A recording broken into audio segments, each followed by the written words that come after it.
மாண்புமிகு புரட்சித் தலைவி அம்மா அவர்களை வணங்கி இந்த மாநாட்டு பந்தல்ல நானும் கைத்தறித்துறை அமைச்சர் அண்ணா அவர்கள் வரும்போதே பார்த்தது முடிவு பண்ணிட்டோம். இந்த மாநாடு நடத்துறதை பற்றி அடிக்கடி என்கிட்ட வந்து பார்த்தாங்க. அது எப்படி நடத்த வேண்டாங்க. நானும் அவங்களுக்கு என்னை பற்றி அதிகமாக பாராட்டி பேசுனாங்க. அவங்களுக்கு தேவையான சின்ன சின்ன உதவி தான் செஞ்சேன். ஆனால் முழுமையாக எல்லாமே பண்ணினது அவங்க தான். ஏன்னா உள்ளே வந்ததுமே நானும் அண்ணனும் முடிவு பண்ணிட்டோம். கைத்தறித்துறை அமைச்சர் இறங்கினதுமே அந்த அமைப்பு, இந்த கூட்டம், இந்த பந்தல் அமைப்புலாம் பார்த்ததும் இது பார்த்து அப்போ தான் சொல்லிட்டு இருந்தோம். மாண்புமிகு புரட்சித் தலைவி அம்மா அவர்கள் வரும்போது இதே இடத்துல நானே கூட்டம் நடத்திருக்கிறேன். 2 கூட்டம் நடத்திருக்கிறேன். இங்கே இந்த இடத்துல பார்க்கில் நடத்திருக்கேன். பல்வேறு கூட்டம் நடத்திருக்கோம். அதே போல இங்கே மிகப்பெரிய பிரம்மாண்டமாக இப்படி அமைஞ்சிருக்கு. இவ்வளவு பெரிய கடல் போல இந்த கூட்டத்தை நடத்தி நம்முடைய தேவாங்கர் சமுதாய இந்த சமூக நல மாநாடு அற்புதமாக நடத்தி கொண்டிருக்கூடிய இந்த கூட்டமைப்புடைய தலைவர், செயலாளர் மற்றும் அனைவருக்கும் எப்பவுமே அண்ணன் ஆராதனா ராஜன் அவர்கள் அதிகமாக கூட இருக்கிறவர் தான். நமக்கு கூட பிறந்த அண்ணன் போறது அவர் எப்பவுமே. ஆகவே எனக்கு அதற்காக முழுமையாக அவர் கூட இருந்து பணியாற்றிய மூர்த்தி அண்ணன் அவர்களும் பார்த்தீங்கன்னா முழுமையா பல்வேறு நேரங்களில் சென்னையில் வந்து இருந்து இதுக்காக பணியாற்றினாங்க.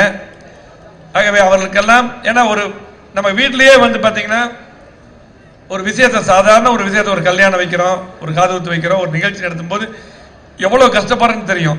ஆனால் இந்த சமுதாயத்துக்காக இவர்கள் இவ்வளவு பெரிய நிகழ்ச்சி நடத்தினா ஒரு சாதாரண நிகழ்வு கிடையாது. அதுக்காக எவ்வளவு உழைப்பு இருக்கிறது எனக்கு நான் கண் கூட பார்த்தேன். நான் எப்பவுமே எங்களுக்கு பார்த்தீங்கன்னா நான் காலையில் போனால் நானும் கைத்தறித்துறை அமைச்சர் நான் போய் இந்த கஜா புயலுக்கு போய் நான் தான் 1 மாதம் அவர் ஊரில் இருந்தேன். அப்போ பார்த்தேன் அவர் படுற கஷ்டமெல்லாம். அவ்வளோ சிறப்பாக பணியாற்றக்கூடியவர். எல்லா பக்கம் 2 வீலர்லேயே போய் எங்கெங்கே போனாலும், எந்த கிராமத்துக்கு போனாலும் நேரம் முன்னாடியே போயிருந்து பார்த்து எல்லாம் மக்களாக படக்கூடிய அற்புதமான மனிதர் அவர்.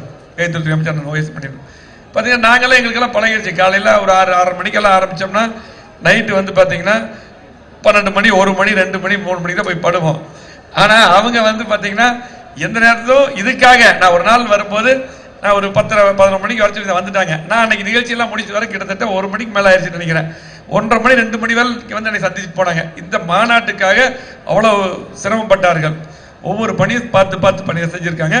அவருக்கு மீண்டும் ஒரு முறை வாழ்த்துக்களை தெரிவித்துக் கொண்டு,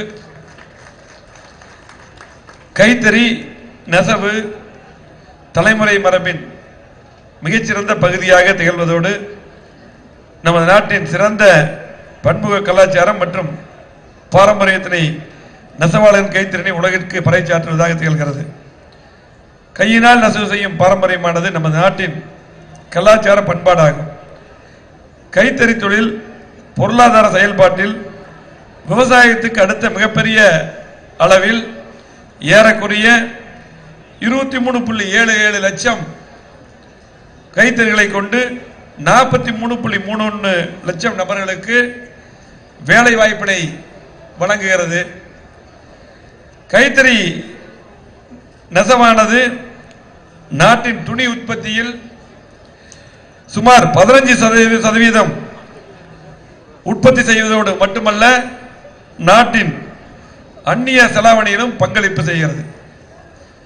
குறிப்பிடும்படியாக உலகின் கையினால் நெசவு செய்த துணிகளில் 95 விழுக்காடு இந்தியாவிலிருந்து தான் செல்கிறது.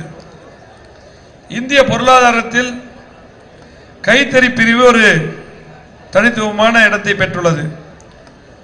ஒரு தலைமுறையிலிருந்து அடுத்த தலைமுறைக்கு திறன் மாறுவதன் மூலம் தனக்கென இடத்தை தக்க வைத்துக் கொண்டுள்ளது. கைத்தறியின் தனித்துவம் தயாரிப்பில் நெகிழ்தன்மை, புதிய கண்டுபிடிப்புக்கான வரவேற்பு, வாங்குவோம் தேவைக்கேற்ப மாறுபடுதல் மற்றும் அதன் பாரம்பரியம் ஆகியன இப்பிரிவின் பலமாகும். நவீன தொழில்நுட்பங்கள் மற்றும் பொருளாதார விரிவாக்கம் ஆகியவை இப்பிரிவில் சில மாற்றங்களை புகுத்தியுள்ளது. கைத்தறி மற்றும் ஆலை பிரிவின் கடுமையான போட்டி, வெளிநாட்டிலிருந்து இறக்குமதி செய்யப்படும் மலிவு விலை துணிகள், அவ்வப்போது மாறிவரும் நுகர்வோரின் விருப்பம் மற்றும் பிற தொழில் வேலைவாய்ப்புகள் ஆகியவை இப்பிரிவின் வளர்ச்சிக்கு அச்சுறுத்தலாக இருந்தது. இந்திய அளவில் தமிழ்நாடு ஜவுளி தொழில் முன்னோடி மாநிலமாக திகழ்ந்து ஜவுளி வர்த்தகத்தில் 1/3 பங்கு வகிக்கிறது. தமிழ்நாட்டின் பொருளாதாரத்தில்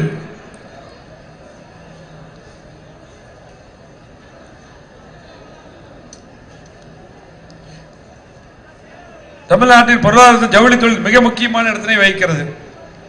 உற்பத்தி, வேலைவாய்ப்பு மற்றும் பொருளாதார வளர்ச்சிக்கு மிகச்சிறந்த பங்களிப்பினை வழங்கக்கூடிய ஒரு வலிமையான மற்றும் உயிரோட்டமுள்ள ஜவுளி தொழிலை வளர்ப்பதில் மாண்புமிகு புரட்சித் தலைவி அம்மாவின் அரசு உறுதியேற்றுள்ளது.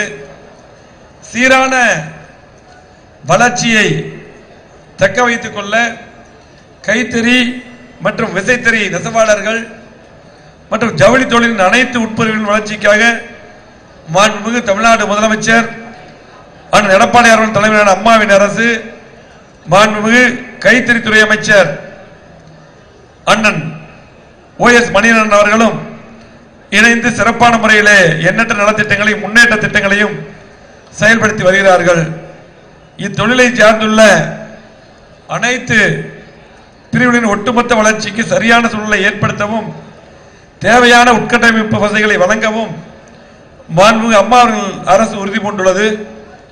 தென்னிந்தியாவின் மான்செஸ்டர் என அழைக்கப்படும் கோயம்புத்தூர் கைத்தறி மற்றும் ஜவுளி வர்த்தக தொழிலில் மிகவும் சிறந்து விளங்குகிறது. தமிழ்நாட்டின் ஜவுளி தொழிலின் பலத்தை உலகளவில் பறைசாற்றுவதன் மூலம் தமிழக கைத்தறி மற்றும் ஜவுளி தொழில் வர்த்தக மேம்பாடு என்பதில் மிகவும் பெருமிதம் கொள்கிறேன். மாண்புமிகு தமிழ்நாடு முதலமைச்சர் அண்ணன் எடப்பாடி அவர்களின் தலைமையிலான அம்மாவின் அரசால் கைத்தறி நெசவாளர்களுக்கு கூட்டுறவு சங்கங்களின் உறுப்பினர்களாக உள்ள கைத்தறி நெசவாளர்களுக்கு அடிப்படை கூலியுடன் அகவிலைப்படியும் சேர்த்து நெசவு கூலி வழங்கப்படுகிறது. நெசவாளர்களை ஊக்குவிக்கவும் அவர்களது வருவாயை அதிகரித்து வாழ்க்கை தரத்தை உயர்த்தவும் நெசவாளர்கள் தற்போது பெற்று வரும் அகவிலைப்படியில் 10 விழுக்காடு உயர்த்தி வழங்கப்பட்டுள்ளது. கைத்தறி நெசவாளரின் உடல்நலத்தை பாதுகாக்கவும் மற்றும் மேம்படுத்தவும் காது, மூக்கு, தொண்டை ஆய்வும் குறிப்பாக கண் பரிசோதனை மற்றும் எலும்பு மருத்துவம் உள்ளிட்ட வியாதிகளை கண்டறிய சிறப்பு நல்வாழ்வு முகாம்கள் நடத்தப்பட்டு வருகிறது. அதே போல பட்டு நெசவு தொழிலில் ஈடுபட்டுள்ள நெசவாளர்களுக்கு ஆண்டு முழுவதும் தொடர் வேலை வாய்ப்பினை வழங்கும் பொருட்டு பட்டு ரக துணிகளின் விற்பனைக்கு உச்சவரம்பின்றி 10 விழுக்காடு சிறப்பு தள்ளுபடி வழங்கப்படுகிறது. மாண்புமிகு புரட்சி தலைவி அம்மா அவர்களால் 8/5/2013 அன்று சட்டப்பேரவையின் விதி 110 கீழ் அறிவிக்கப்பட்டவாறு முதலமைச்சரின் சூரிய மின்சக்தியின் கூடிய பசுமை வீடுகள் திட்டத்தின் கீழ் நெசவாளர்களுக்கு 260 கோடி செலவில் 10,000 பசுமை வீடுகள் கட்டப்பட்டுள்ளது.